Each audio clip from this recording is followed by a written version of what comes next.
A cafe owner disguises himself as a homeless man, and what he discovers will leave you speechless. When his own staff mocks and humiliates him, they have no idea who they're talking to. But when he reveals the truth, their faces say it all. It was a bright Monday morning at Harper & Company Cafe, one of the busiest coffee shops in the heart of downtown. The place buzzed with life, the comforting hum of coffee machines, the clinking of cups, and the scent of freshly brewed espresso filling the air.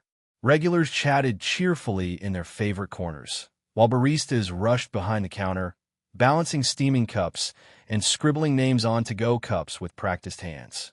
It was just another day, until the door creaked open. A man stepped in, dressed in a faded gray hoodie, worn-out jeans, and sneakers that had clearly seen better days. His hair was slightly messy, his clothes simple and unremarkable. He didn't carry the polished confidence of a businessman or the elegance of a regular high-paying customer. And just like that, the entire mood shifted. The laughter behind the counter faded. Lana, one of the senior baristas, known for her bright smile when serving rich-looking customers, exchanged a knowing glance with the cashier, Ryan. She leaned closer to him and whispered under her breath, "Ugh, probably here to use the free Wi-Fi again." Ryan chuckled. "Or ask for water and sit here all day," he added, rolling his eyes. The man stood quietly in line, completely unbothered by their glances. His expression was calm, almost serene. When his turn came, he stepped forward and greeted them with a soft, polite tone. "Good morning. Could I get cappuccino, please?" Lana raised an eyebrow, her lips curling into a sarcastic smile. "You sure you can afford that?" she asked, loudly enough for nearby customers to hear. A few heads turned. The cashier, Ryan, laughed under his breath. "Maybe we should start charging an entry fee," Ryan muttered.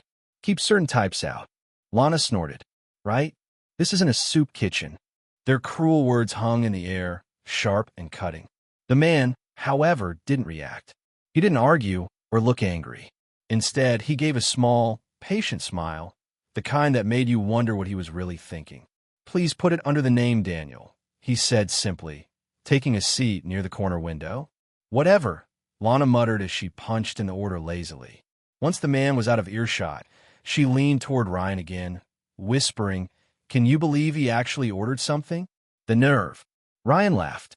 "He's probably pretending to be rich for a day."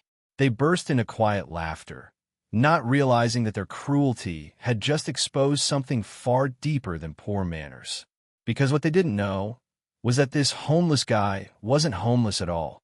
Under that old hoodie and those scuffed sneakers was a man worth millions. Daniel Harper, the founder and CEO of Harper & Company Cafe itself.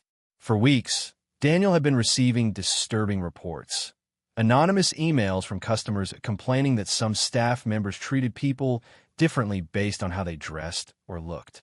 At first, he refused to believe it. Not his team, he thought. He'd built this cafe with love and purpose, creating jobs for people who shared his dream. A place of warmth and respect for everyone, no matter who they were. But the complaints didn't stop. They grew louder, more specific. So Daniel decided to find out the truth. Not from behind his office desk, but face to face. That's why, on this ordinary Monday, he walked into his own cafe disguised as a struggling man, to see firsthand how his staff treated people when they thought no one important was watching. And what he saw that morning, the sneers, the mockery, the arrogance, told him everything he needed to know. What Lana and Ryan didn't realize was that their homeless customer was about to turn their perfect little morning into the lesson of their lives. Daniel Harper had built Harper & Company Cafe from the ground up with a single guiding belief: everyone deserves respect, from baristas to billionaires. He'd grown up poor himself, working odd jobs just to get through college. Every cup of coffee he'd served back then taught him something about humility, kindness, and the simple dignity people deserved, no matter how they looked or spoke. But lately, the dream he'd worked so hard to build was slipping through his fingers.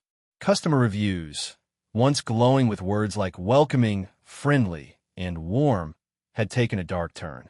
One review said, I was treated like garbage because I wore my work uniform. Another read, if you don't look rich, they ignore you here. Daniel couldn't believe it. Not in my cafe, he thought. But the complaints kept coming. They weren't random. They described specific behaviors, specific employees.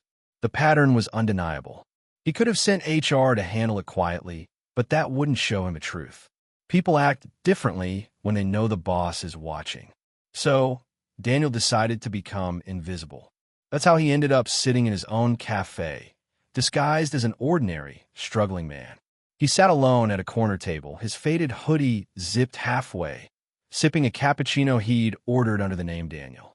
From that seat, he saw everything, and what he saw broke his heart.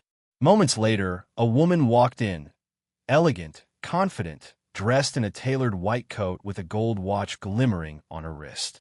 Before she even reached the counter, Lana was all smiles. "Welcome back. The usual caramel latte," she said brightly, already starting the order. Her voice was sugar-sweet, her tone professional and warm. But then, as the woman moved aside, a construction worker entered, his boots dusty, his hands still marked with cement. He looked tired but polite. "Hi, can I just use the restroom, please?" he asked. Lana's smile vanished. Her expression hardened instantly. "Bathrooms for customers only, okay?" she said sharply, her voice carrying a hint of disgust. The man nodded awkwardly and walked out, his shoulders low. Daniel's eyes followed him, and something twisted in his chest. He'd seen enough of that kind of judgment in his own past. The looks, the whispers, the quiet rejection. But the show wasn't over. A few minutes later, Ryan, the cashier, leaned toward Lana and muttered, "Did you see his boots?" But he couldn't even afford a muffin. They both laughed quietly, thinking no one could hear. But Daniel did, and while they joked, he reached up and adjusted the small body camera hidden under his jacket. It was recording every second, every sneer, every insult, every moment that revealed what really went on when management wasn't around. For the next hour, Daniel stayed there, silent, patient, and observant. Every fake smile to a rich customer, every rude tone toward a tired worker, every eye roll behind the counter. It was all being captured. He had come looking for the truth, and now he had it. What they didn't realize was that their poor customer had just become their biggest test, and soon their reckoning. The cafe door chimed again as a young woman entered, holding the small hand of a little girl who couldn't have been older than 6. Her coat was worn, her shoes a little scuffed, but her face carried the unmistakable warmth of a mother doing her best. The child's eyes lit up at the sight of the pastries in the display case. "Mommy, can I have the chocolate one?" she asked, pointing eagerly. The mother smiled tiredly. "Maybe next time, sweetheart. Today, just a hot chocolate." They stepped up to the counter, where Ryan barely looked up from his phone. "Just one small hot chocolate, please," the mother said politely. Ryan raised an eyebrow, smirked, and mumbled under his breath, "Probably can't even tip." Lana, who was wiping down the counter beside him, snickered. "I mean, why even come here if you can't afford a real drink?" They laughed quietly, but the sound carried. The little girl looked up, puzzled. "Mommy, are they laughing at us?" she whispered. The mother's face flushed with embarrassment. She forced a shaky smile, whispering, "No, sweetie. Don't worry about it." But her trembling hands betrayed her. At that moment, Daniel's patience snapped. He had sat quietly for nearly an hour, watching his employees disrespect one customer after another, waiting for them to show a shred of empathy. But seeing that little girl's innocent face, confused and hurt, was the breaking point. He pushed back his chair and stood up. Every eye in the cafe turned toward him. He walked straight to the counter, his footsteps deliberate, calm, but heavy with purpose. Pulling out his worn wallet, he took out a crisp $100 bill and placed it firmly on the counter. "I'll pay for their drinks," he said, his voice low but commanding. "And maybe add a little human decency on top." Ryan blinked, confused. "What's that supposed to mean?" Daniel didn't answer immediately. Instead, he reached up and slowly unzipped his hoodie. Beneath, it was a black polo shirt, embroidered neatly with a golden logo that read, "Harper & Company. Cafe." The same logo that hung proudly above the counter.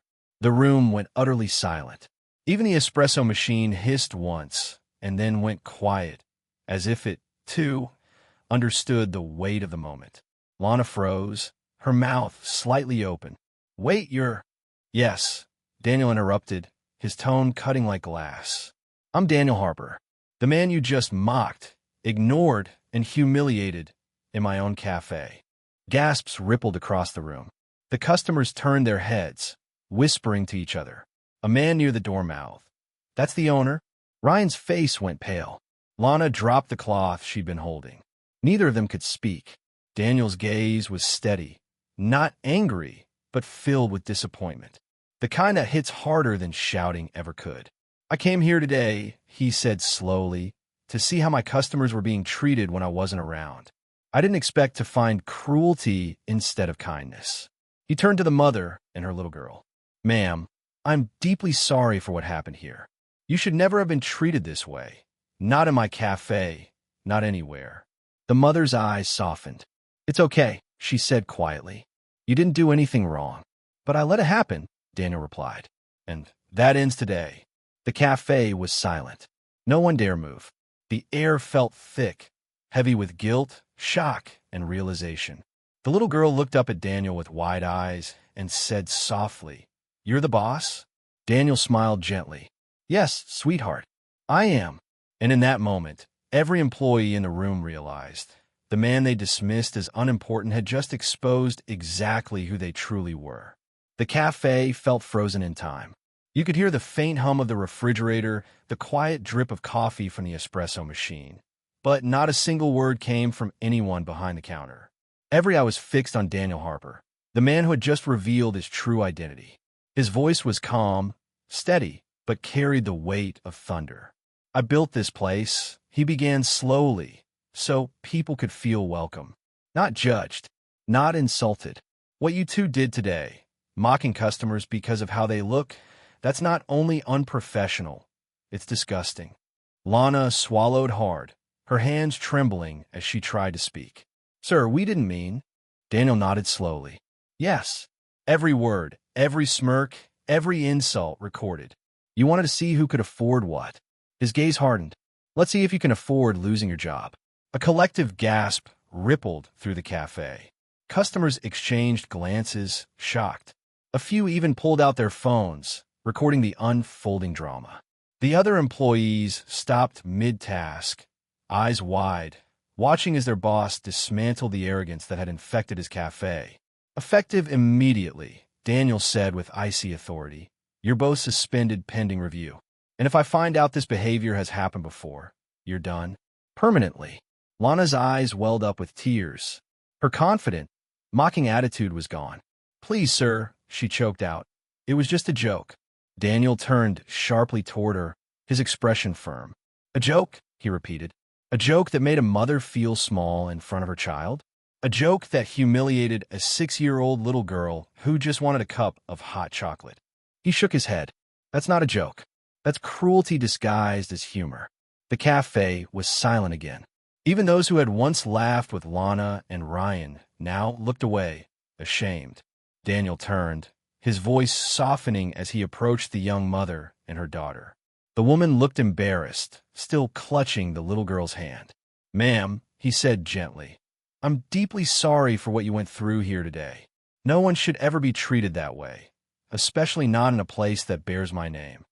He reached into his pocket and pulled out a gold loyalty card, engraved with the cafe's logo. "Your drinks," he said, sliding it across the counter, "are on the house forever. And I promise you, this will never happen here again." The mother's eyes shimmered with gratitude. "Thank you," she whispered. Beside her, the little girl smiled shyly and said, "Thank you, mister." Daniel knelt down, so he was at eye level with her. His tone softened. "You don't have to call me mister, sweetheart. Just call me Daniel, your friend." Her smile widened.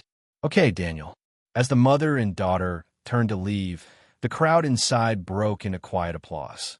It wasn't loud or forced. It was genuine. People could feel the sincerity, the justice, the lesson in what they had just witnessed. Lana stood frozen, her tears falling freely now. Ryan looked like he wanted to disappear. Daniel glanced back at them one last time and said, maybe now you'll remember. Kindness is free, but disrespect? That can cost you everything." Then he turned, walked toward the corner table he had first sat at, and picked up his half-finished cappuccino, the one that started it all. He took one last sip, set the cup down, and quietly left the cafe, leaving behind a silence filled not with laughter, but with reflection. The following morning, Harper and Company cafe was unusually quiet. The usual laughter and chatter among employees had been replaced with nervous whispers. Everyone had heard what happened the day before, how the homeless man turned out to be the owner himself. At exactly 9 o'clock, the door to the meeting room opened, and Daniel Harper walked in. He wasn't wearing a hoodie today. He was dressed sharply in a charcoal suit, calm but commanding. Every employee, from baristas to shift managers, stood still as he entered. "Sit," Daniel said simply. His voice wasn't angry, but there was something in his tone that made everyone obey immediately. He pressed a button on the remote, and the lights dimmed. A large screen flickered to life. For the next few minutes, the room filled with voices, their voices. There was Lana's mocking tone. "You sure you can afford that?" Ryan's quiet snicker. "We should start charging entry fees." The cold dismissal. "Bathrooms for customers only." Every cruel remark, every sneer, every display of arrogance played out in front of them. No one could look up. Some shifted uncomfortably. Others covered their faces in shame. When the video ended, the room was heavy with silence. Daniel stood for a moment, looking around the room. Then he spoke, not loudly, not harshly, but with deep, steady conviction. "Respect," he began, "isn't about who walks through the door. It's about who you are when they do. I didn't build Harper and Company to be just another cafe. I built it to be a place where everyone, from a billionaire in a suit to a construction worker covered in dust, feels welcome." He paused, letting his words sink in.